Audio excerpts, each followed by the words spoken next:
كل مولود يولد على الفطرة، فطرة التوحيد والإيمان التي فطر الله الناس عليها، ثم تتفرق بهم السبل بسبب ما يتعرضون له من مؤثرات تحرف بعضهم عن سبيل الله، والمهتدي حقا من هداه الله الهادي جل وعلا. يسيرة هي الحياة، أو هكذا تبدو، فمن يعمل مثقال ذرة خيرا يره، ومن يعمل مثقال ذرة شرا يره. لكن لماذا يضل كثير من الناس؟ لماذا يبدو الحق صعبا أو مستحيلا أحيانا في نظر كثير منهم؟ كرم الله الإنسان ووهبه العقل الذي به يختار أحد الطريقين، طريق الهدى أو طريق الضلالة، ومع التكريم كان الاختيار، ومع المنح كانت المسؤولية. طريق الحق والنور، وطريق الظلمة والضلال، طريقان ممتدان أمام عيني كل إنسان، ولكل طريق أبواب تدخل إليه.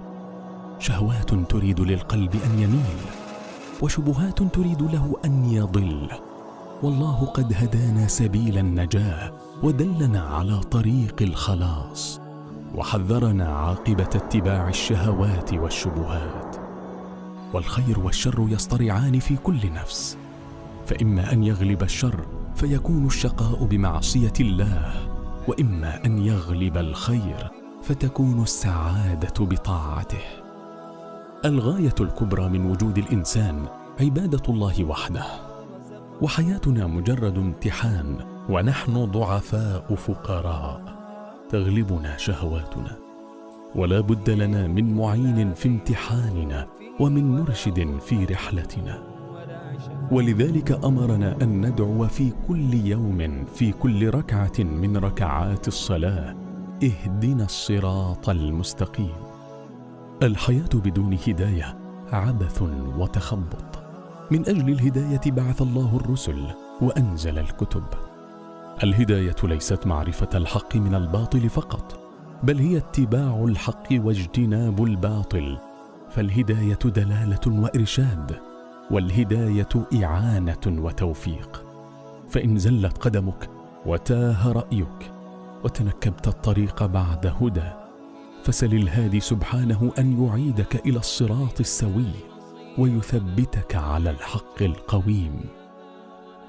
وإذا رأيت الآراء مختلفة والجدل محتدمة والناس متفرقين، كل يدعي أن الحق معه وأنه على الهدى، فاطلب الهداية من الهادي جل وعلا.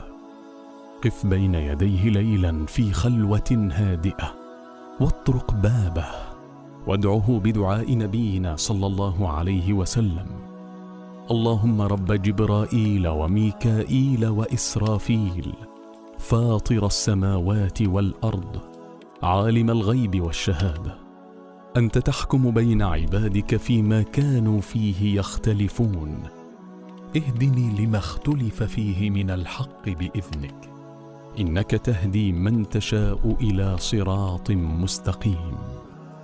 والله يدعو إلى دار السلام ويهدي من